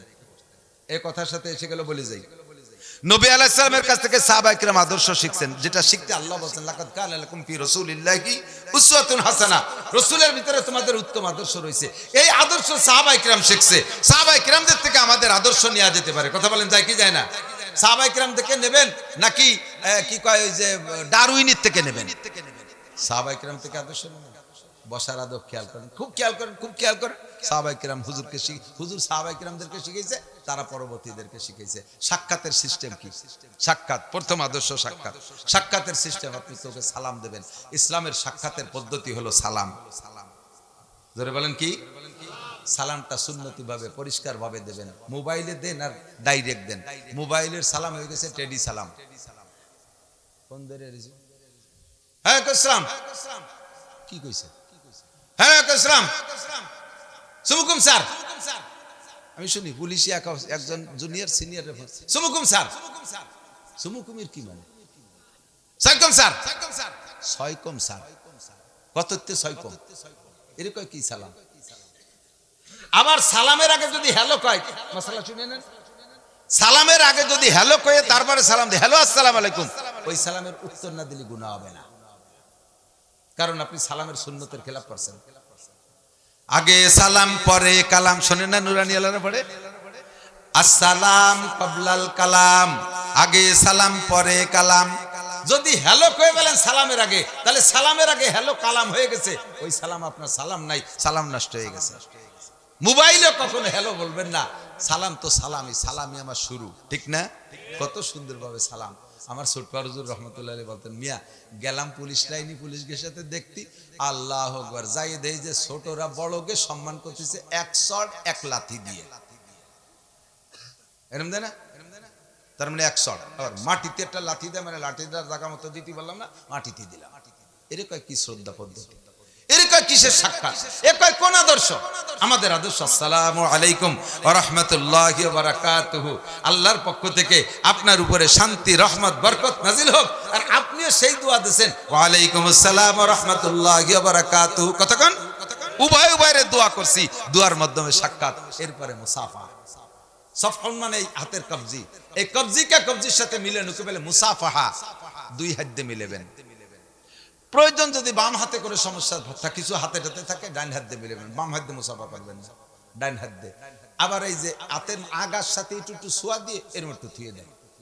করোনার পরের থেকে মুসাফা হয়েছে বক্সিং দেখছেন না গুছিতি গুছিতি মুসাফা এর কি কয়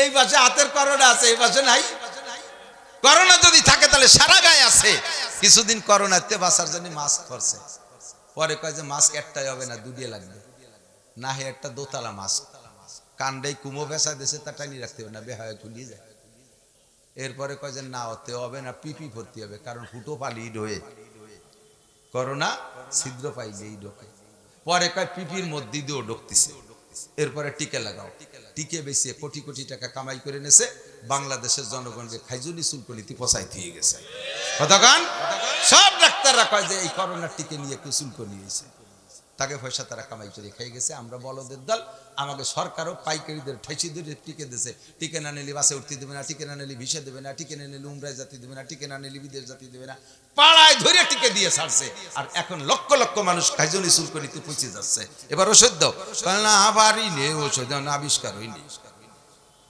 এই যে করোনার টিকে বানাইছে চুলকনিয়ালা যে কুত্তু আছে না কুত্তর খারেজ হয় ওই কুত্তর রক্ত দিয়ে বানাইছে এই জন্য অনিলি সবাই খাইজনি যাবে আল্লাহু আকবার কষ্ট হচ্ছে নাকি আল্লাহ কি বলছি নবী আলাইহিস সালামের আদর্শ ঠিক না সালাম মুসাফা খুব ভদ্রতার সাথে হালকা একটা জাকি দিয়া সুন্নাত হালকা একটা জাকি জাকিটা হালকা আপনি যেমন ব্যক্তি আপনার হালকা জাকিও তেমন হযরত আবু হুরায়রা যে হযরত ওমরের কাছে বলতেছে ভাই ওমর না আজকে একটা মজার হাদিস শুনছি কদি কি কইছে হুজুর কি কইছে ভাই হুজুর কইছে মান ক্বালা লা ইলাহা ইল্লাল্লাহ ফাদাখালাল জান্নাহ যে ব্যক্তি কবে লা ইলাহা ইল্লাল্লাহ ও বিনা হিসাবে জান্নাতে চলে যাবে শোনার সাথে সাথে হযরত ওমর আতের একটা বাউলি দিছে আবু হুরায়রা পড়িয়ে চোখটা উল্টে গেছে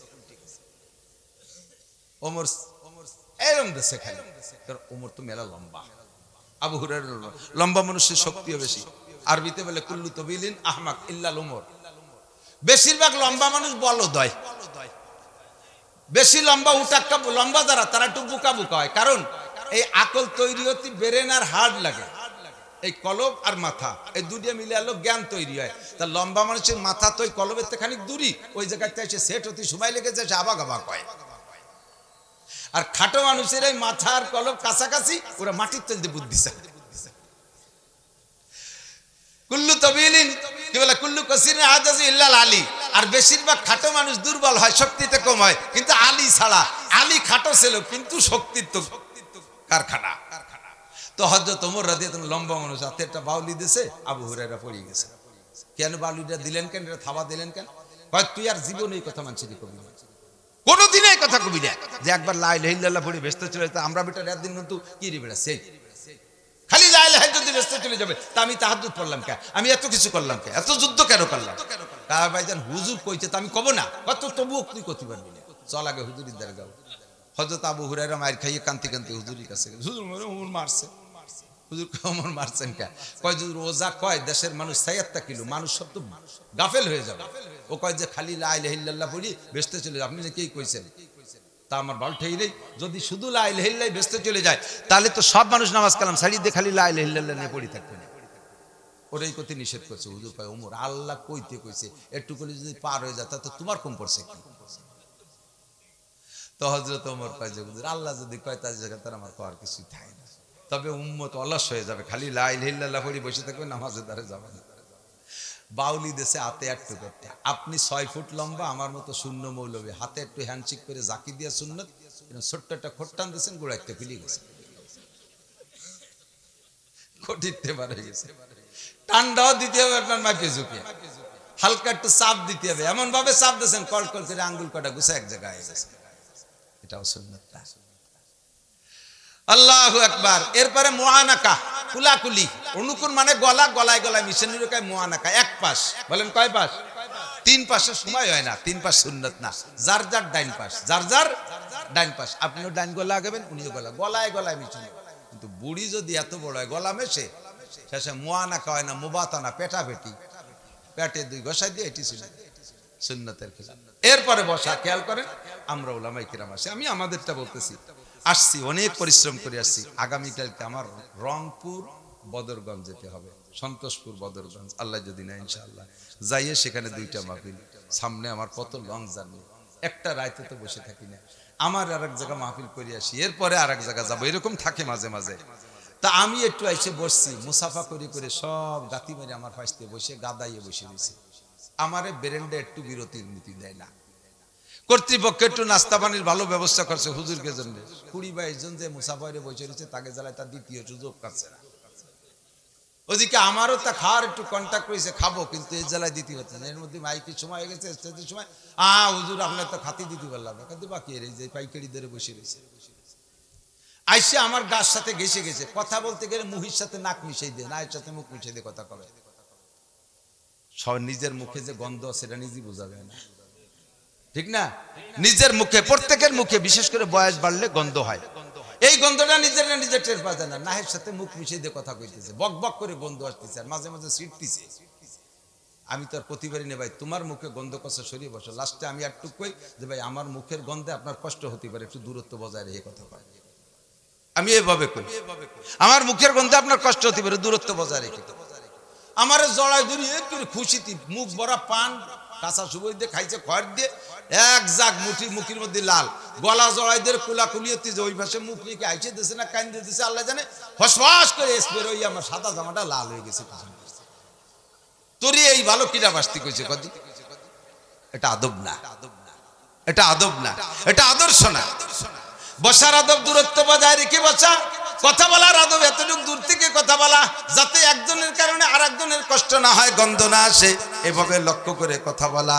মজলিসে বসার আদব, হযরত আবু বকর 2 হাত দূরে দূরত্ব বজায় রেখে বসছে, ওই ভদ্রলোক দূর থেকে দেখতেছেন, মাঝখানে কোনো জায়গা নাই, একটা সিট মাঝখানে খালি আছে, হাত দিয়ে ফাড়তে ফাড়তে মাঝখানে আইসা ফাজালা সাল ইলান নবী সাল্লাল্লাহু আলাইহি ওয়াসাল্লাম, হুজুর আলাইহিস সালাতু ওয়াসসালামের সামনে বসলেন, ফাসনাদা রুকবাতাইহি ইলা রুকবাতাইহি, উনার হাঁটু দুটো হুজুরের হাঁটুর সাথে মিশিয়ে দিয়ে বসলেন, হাঁটু দুটো হাঁটুর সাথে মিশিয়ে দিয়ে বসলেন, ওয়াজা কাফাইহি আলা ফাকিজাইতে, হাঁটু মিশিয়ে দিয়ে বসতে কিভাবে বসা লাগে, আসন গাড়া দিয়ে বসলে 2 জনের হাঁটু মেশে না, হাঁটু খাড়া করে বসলে 2 জনের হাঁটু মিশতে 2 জন সমান লম্বা হওয়া লাগবে। আর একটা কায়দা আছে, সেই কায়দায় বসলে ছোট হাঁটু বড় হাঁটুর মাথা এক জায়গা হয়, সেটা হলো আত্তাহিয়াতুস সুরত। বোঝা যায় হুজুর আত্তাহিয়াতুস সুরতে বসছিলেন, ওই ভদ্রলোক কইছে আত্তাহিয়াতুস সুরতে হুজুরের হাঁটুর সাথে হাঁটু মিশিয়ে দিয়ে বসলেন, ওয়াজা কাফাই আলা ফাকিজাইহি। আরে ভাই সেকেন্ড, এটা লাস্টে ওই ভদ্রলোক চলে যাওয়ার পরে হুজুর বলতেছেন, আতাকুম ইউআল্লিম, আতাকুম জিবরাইল, আতাকুম ইউআল্লিমুকুম দীন দীনাকুম, যিনি এতক্ষণ বসে তোমাদের সামনে আমার সাথে কথোপকথন হলো, উনি আর কেউ না, উনি জিবরাইল আলাইহিস সালাম। আতাকুম ইউআল্লিমুকুম দীনাকুম, তোমাদেরকে দ্বীন শিখাইতে এসেছিলেন এবং দ্বীন শিক্ষার পদ্ধতি শিক্ষা দেওয়ার জন্য এসেছিলেন। বক্তার সামনে শ্রোতা কিভাবে বসতে হবে, পীরের সামনে মুরিদ কিভাবে বসতে হবে, উস্তাদের সামনে ছাত্র কিভাবে বসতে হবে, মুরব্বির সামনে মুখলেস কিভাবে বসতে হবে, বড়দের সামনে ছোটরা কিভাবে বসতে হবে, বসার পদ্ধতি শিক্ষা দিলেন। দুইজন আত্তাহিয়াতু সূরাতে হাঁটুর সাথে হাঁটু মিশিয়ে দিয়ে হাত দুইটাকে রানের উপরে রাইখা মুহাম্মাদুর রাসূলুল্লাহর মুখের দিকে তাকায়া বড় বিনয়ের সাথে তিনটা চারটে জিজ্ঞাসা। যেই চারটি কথা উনি জিজ্ঞেস করলেন, ওই চারটি কথা উনি 2.5-3 লক্ষ নবী রাসূলকে প্রশিক্ষণ দিয়েছেন, আর নবীরা ওনার কাছ থেকে প্রশিক্ষণ নিয়া উম্মতকে শিক্ষা দিয়েছেন। আজকে সেই চারটের ভিতরে একটা সর্বপ্রথম হুজুরের মুখের দিকে তাকায় বলতেছেন, ইয়া মুহাম্মদ আকবিরনি আনিল ঈমান। ওগো আল্লাহর নবী মুহাম্মদুর রাসূলুল্লাহ, ঈমান কি জিনিস আমার একটু বলেন। আল্লাহ পাক কোরআনে কারীমের মধ্যে বলেছেন, ইয়া আইয়ুহাল্লাযীনা আমানু আমিনু কামা আমানান নাস। ইয়া আইয়ুহাল্লাযীনা আমানু আমিনু কামা আমানান নাস। হে ঈমানদাররা, ইয়া আইয়ুহাল্লাযীনা আমানু, হে ঈমানদাররা, তোমরা ঈমান এনেছো ঠিক, কিন্তু ঈমানের কোনো দৃষ্টান্ত নাই। ঈমান তোমরা গ্রহণ করবা, ঈমানদার হবা কাদের মতো, কামা আমানান নাস। মাওলানা জুবায়ের সাহেব থেকে আংশিক বলে গেছে, যেমন ঈমান এনেছিল তোমাদের পূর্বপুরুষরা, ওই রকম ঈমান আনো। আমরা আমাদের জন্য আমাদের পূর্বপুরুষ সাহাবায়ে কেরাম, তাবেঈন, তাবে তাবেঈন, তাদের ঈমানের মতো ঈমান আনো। আল্লাহ সাহাবায়ে কেরামদেরকে বলে, হে সাহাবায়ে কেরাম নারী আর পুরুষ, আমিনু কামা আমানান নাস।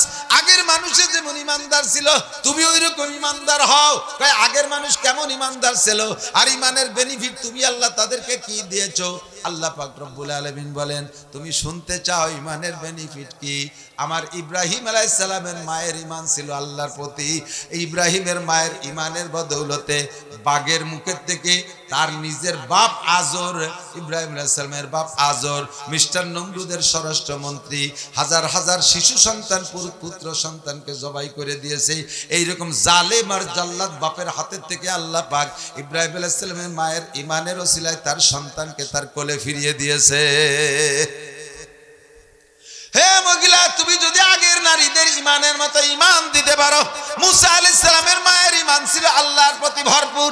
আমার সন্তানকে আল্লাহ সাগরে নিক্ষেপ করতে বলেছেন, সাগরের ভিতরে সন্তান ফেলে দিয়েছে, সেই সন্তানকে সেই জালেমের হাতের মাধ্যমে আবার মায়ের কোলে পৌঁছে দিয়েছেন কে? আল্লাহ পাক বলেন, তুমি মহিলা যদি আমার প্রতি সেই রকম ঈমান আনো, আমাকে এরকম বিশ্বাস করতে পারো, মুসার মায়ের সন্তানকে যেমন সাগরে ফেলাইয়া কোলে পৌঁছে দিয়েছি, ওরে তোমার সন্তান যদি বঙ্গোপসাগরে পড়ে যায়, আমি আল্লাহ তোমার কোলে পৌঁছে দেওয়ার ক্ষমতা রাখি। কথা বলেন ঠিক কি ঠিক না? আমিনু কামা আমানান নাস। আগের মানুষ যেমন ঈমান এনেছে, ওই রকম ঈমান আনো। আমাদের জন্য দৃষ্টান্ত ঈমানের ব্যাপারে সাহাবায়ে কেরাম, আবু বকরের মতো ঈমান, ওমরের মতো ঈমান, উসমানের মতো ঈমান, আলীর মতো ঈমান, আবু হুরায়রার মতো ঈমান, বিলালের মতো ঈমান, সুহাইবের মতো ঈমান, মুসআব ইবনে উমাইরের মতো ঈমান যদি আমি আনতে পারি, আমাকে ঈমানের বেনিফিট কি হবে? আল্লাহ বলে দিয়েছেন, কদ আফলাহাল মুমিনুন। সমস্ত মুমিনরা সফল, সমস্ত মুমিনরা সফল। বলেন না সুবহানাল্লাহ। সব মুমিনরা সফল। সফল মানে কি? ইয়ারিসুনাল ফিরদাউস। একটু বলেন সুবহানাল্লাহ। মুমিনদের ঈমানের বেনিফিট, ঈমানের প্রতিদান, ঈমানের প্রতিদান তাদেরকে আমি জান্নাতুল ফিরদাউসে দিয়ে দেব। কন্না সুবহানাল্লাহ। ঈমানের প্রতিদানে জান্নাতুল ফিরদাউস। আর কি লাগে? আর তো কিছু দরকার নেই। আমি জান্নাতুল ফিরদাউসে যেতে পারলেই যথেষ্ট। আল্লাহ পাক তৌফিক দান করুক, বলেন আমিন। আল্লাহ কবুল করুক, বলেন আমিন। ভদ্রলোক বলতেছে, হুজুর ঈমান কাকে বলে বলবেন? হুজুর বললেন, ঈমান হলো 5টা-7টা কথার পর বিশ্বাস। কয়টা? আমার সাথে একটু মস্ক করে নেন। আমানতু বিল্লাহি, বলবেন না? সবাই বলতেছেন না যে আমানতু বিল্লাহি ওয়া মালাইকাতিহি ওয়া কুতুবিহি ওয়া রুসুলিহি ওয়াল ইয়াউমিল আখিরি ওয়াল কদরি খাইরিহি ওয়া শাররিহি মিনাল্লাহি তাআলা ওয়াল বাসি বাদাল মাউত। এর নাম ঈমানে মুফাসসাল। আলাদা করে যদি একজন করে জিজ্ঞাসা করি, বহুতজন ফেল করার মতো এর মধ্যে আছে না নাই? তাহলে কেন পড়বেন না? এই 7টার নাম ঈমান। আমি আল্লাহকে মানি, সমস্ত ফেরেশতা মানি, নবী রাসূলদেরকে মানি, আসমানি কিতাব বিশ্বাস করি, দুনিয়া ধ্বংস হবে কিয়ামতে, আমি আখিরাতে বিশ্বাস করি, ভাগ্যকে বিশ্বাস করি, ক্ষমতার মালিককে, ক্ষমতা দেয় কে? আস্তে আস্তে কথা ভয় পাচ্ছে। ক্ষমতাকে দেয় আবার কাড়িয়ে নেয় কে? জনগণ ক্ষমতার উৎস। সব জনতা থাকতেও ক্ষমতা কাড়িয়ে নিয়ে গেল, কেউ ঠেয়াতে পারলো না। ঠিক কি ঠিক না? এক দলের কাছ থেকে কাড়িয়ে নিয়েছে, আর এক দল লাফালাফি তাফালিং করে বেড়াচ্ছ। তোমরাও যদি সীমা লঙ্ঘন করে এক করে কানে দড়ি দেল্লা কাড়িয়ে রেখে দেবে। তারা তো একদিক ফলাতি পারছে, তোমরা ফলাতিও জায়গা পাবা না। কতক্ষণ সাবধান, ফাতাবির ইয়াউলিল আবসার, বুদ্ধি থাকলে ওখান থেকে শিক্ষা গ্রহণ করে। আমলিগির লোক একটু কম ছিল না বাংলাদেশের কোন দলের থেকে, সব থাকতে চলে যা লাগলো। তাদের মতো অত বড় দল কেউ না। তারা যদি ফাজলামি করো, তোমাদেরকে অপমানজনক শাস্তি দিয়ে আল্লাহ তাআলা এ জগতের থেকে নিয়ে যাবে। ক্ষমতা দেনেওয়ালা আল্লাহ, ঠিক না? আল কদরে খায়রিহি ওয়া শাররিহি মিনাল্লাহি তাআলা, ভাগ্য পরিবর্তন করনেওয়ালা আমার আল্লাহ। আমি গণসংযোগ করিয়া এত দল ভারী করে ভোট কালেকশন করতে যাইয়ে ঈমান বেচতে যাব কে? কোন দিয়া মন্দিরে যাইয়া কয় কি, আমি এবার আপনাদের সাথে দুর্গা পূজা অংশগ্রহণ করতে পারি, আল্লাহর শুকর আদায় করি, আলহামদুলিল্লাহ। দুটো ভোটের এত দাম, হিন্দুকে দুটো ভোটের এত দাম যে দুর্গা পূজায় যে শুকর আদায় করে, এই শুকরটা কেমন হয়েছে? আমি আপনাদের সাথে এক প্লেট শুকরের গোশত খেতে পেরে শুকর আদায় করি, আলহামদুলিল্লাহ। এই শুকর জায়েজ আছে? এই শুকর জায়েজ আছে? শুকর আদায় করলে ঈমান থাকবে? কাফের হয়ে যাবে, যত বড় হুজুর হোক কাফের হয়ে যাবে। ওই মৌলানা জুবাইর কইছে না যে যত বড় হোক পদস্খলন হইতে সময় লাগে না। কিছুদিন আগে মক্কা কাবা শরীফের ইমাম, আরে ভাই কাবা শরীফের ইমাম, বাংলাদেশের যত বড় হুজুর হোক তার কাবা শরীফের ইমামতি নয় না, কমিটির সদস্য বানাতে পারে, ইমামতি দেয় না, ওটা তাদের ঐতিহ্য। এই কাবার ইমাম ছিলেন দীর্ঘদিন পর্যন্ত। বর্তমানে সে মেসির সাথে ফুটবল খেলি বেড়ায়, জামা টুপি জুব্ব পাগড়ি সব ফেলাই দিয়ে হাফ প্যান্ট পরে গেঞ্জি গাইতে মেসির সাথে ফুটবলের টিমে অংশগ্রহণ করছে। পদস্খলন হইতে সময় লাগে না। আল্লাহ যদি রেগে যায়, বেইজ্জতি করে ঘাড় দড়ি অপমান করে দেশে দেশে ঘুরাইতে পারে, ঠিক না? মরার পরে আবার উঠতে হবে, এর নাম হলো ঈমান। এরপরে ভদ্রলোক বলেন, হুজুর ইসলাম কি কন্দি? ইসলাম, ঈমান আর ইসলাম তো আলাদা আলাদা ঠেকতেছে, ইসলাম কি? হুজুর বলেন ইসলাম পাঁচটা কথা, মূল হলো পাঁচটা। কয়টা? বেশি নড়াচড়া করেন না, বেশিক্ষণ না, আমার চাইতে আপনাকে কষ্ট বেশি হচ্ছে না? বুঝতে পারছি দীর্ঘক্ষণ বসে থাকতে বিরক্ত লাগতেছে। আবার ডায়াবেটিসের তো রোগী পিরাই, কোন চার দোকানে চাতে নরমালি চিনি দেয় না, বিলাং চা দিয়ে কয় চিনি লাগলে নিয়ে খান। এরকম হয়ে গেছে না? গমের তো উঠে পোলা পান পর্যন্ত 7-8 বছরের বাচ্চারা যে রাস্তা দিয়ে দৌড়ছে, কি হয়েছে? ডায়াবেটিস দাবড়াচ্ছে, এদিক দিয়ে ডায়াবেটিস আইসে দাবড়াই দিচ্ছে। তো দীর্ঘক্ষণ বসে থাকলে পেশাবের চাপ আসতেই পারে, স্বাভাবিক। সেই জন্য তাতে আমি খারাপ মনে করতেছি না। পেশাব চাপায় বসে তাই অসম্ভব না, কিডনির ক্ষতি হবে। আসলেই এক আঙ্গুল দেখাবেন, বুঝবো যে পেশাব আইসে বলে চলে যাচ্ছেন। আর এমনি ঘুরে চলে গেলে মনে হয় যেন ওয়াজ ভালো লাগতেছে না বলে যাচ্ছেন। অবশ্য আমি এক আঙ্গুল দেখালি বুঝবো যে মাদ্রাসায় 1000 টাকা দেবেন, টাকা 1000 দিয়ে পেশাবখানায় যে পেশাব করে দরকার বাড়ি চলে যে শুয়ে থাকবে, তাও ঠেয়াবো না, তবে টাকা 1000 লাগবে। বাড়তে পারছি না। ইসলাম 5টা। কয়টা? আনতা শাহাদা লা ইলাহা ইল্লাল্লাহ, মুখে পড়ি আশহাদু আল্লা ইলাহা ইল্লাল্লাহ ওয়া আন্না মুহাম্মাদান আবদুহু ওয়া রাসূলুহু, এই 1 নম্বর ইসলাম। 2 নম্বরে আনতুকিমাস সালাত, নামাজ কায়েম করেন, বলতে 3 ঘন্টা লাগবে। ওয়া আনতুকিমাস সালাত ওয়া তুতিজ যাকাত, আল্লাহ যদি মাল দেয় যাকাত দেবেন তো। ওয়া তাসুমা রমাদান, রমজান পেলে রোজা রাখবেন তো। ওয়া তাহুজ্জাল বাইতা ইন ইসতাতা ইলাইহি সাবিলা, আল্লাহ যদি তৌফিক দেয় তাহলে হজ করব। রাজি আছেন? কারা কারা হজ করব? টাকা পয়সা নাই, হাত উঠে বসে দিয়েছে। টাকা পয়সা কে দেয়? হাত নামান না, কোনো ভয় নাই। আল্লাহ নিলে কি পয়সা লাগে নাকি? মাশাআল্লাহ। আমার বড় ভাই আইছে 19 সালে আমার কাছে দোয়া নিতে, ভাই এবার হজে যাবে। তো আবার এমনি পাসপোর্ট তো সবসময় করা থাকে, কোন দিক দৌড় দেওয়া লাগে, সে পাসপোর্ট করে রাখছি। ভাই আইছে দোয়া নিচ্ছি, বাইরে আমি 10,000 টাকা দিছি হাদিয়া। বাইরের টাকা এক হাত দিয়ে দিচ্ছি, আর এক হাত দিয়ে ফোনটা রিসিভ করতেছি। ফোনের ভিতরে আইছে, বাবা জি কে বলছেন? কাজে আমি আব্দুল্লাহ বলছি। আব্দুল্লাহ আওয়াজ টের পাইছি, তৎকালীন ধর্ম প্রতিমন্ত্রী শেখ আব্দুল্লাহ। আরে তো চাচা কি খবর কাকা? কয় যে হজে যাবা? আমি কই না এবছর টাকা পয়সা নাই। কয় টাকা ছাড়া যদি যাওয়া যায় যাবা না? হ্যাঁ এখনই রেডি। কয় যে সন্ধ্যের আগে পাসপোর্টটা গোপালগঞ্জ অমুক জায়গা দিয়ে আসো। সন্ধ্যার আগে পাসপোর্ট দিছি, পরের দিন সকালবেলা মোবাইলে দিয়ে যে ভিসার মেসেজ হয়ে গেছে। 1 টাকাও লাগে নাই। আরো সরকার বাংলাদেশ প্রেসিডেন্ট ভবনের থেকে 30,000 করে টাকা দিয়েছে খেজুর মজুর কিনে খাতি। ভিআইপি ভাবে হজ করে আইছি, টাকা লাগে নাই। আল্লাহ যদি কবুল করে, তাই বলে মনে করেন না যে ওইদের পরে নির্ভর করছে। 19 সালে 13 সালে ফার্স্ট হজ নিজেই করছে, আল্লাহ আমার তৌফিক দিয়েছে। এরপরে তো প্রত্যেক বছরই উমরায় যাই, নিজে যাই, ছেলেকে নেই। তো আল্লাহ তাআলা দিলে সময় লাগে না। আমি আমার আব্বার 1 ইঞ্চি জমিও পাই নাই, 1 কাঠা জমিও পাই নাই, একখান ফুটো টিনও ভাগে পাই নাই।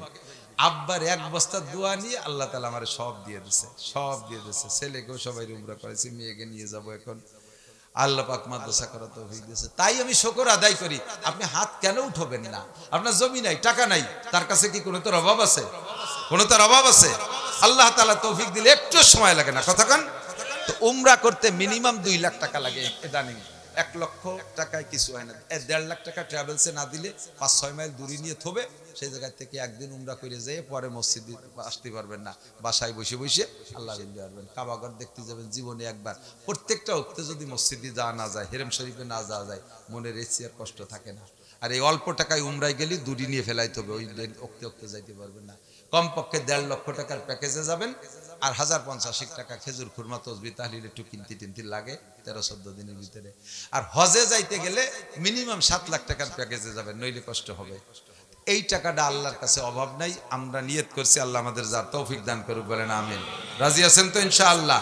তো এর জন্য তবলিগ, এদিক তবলিগের কাজ আছে না?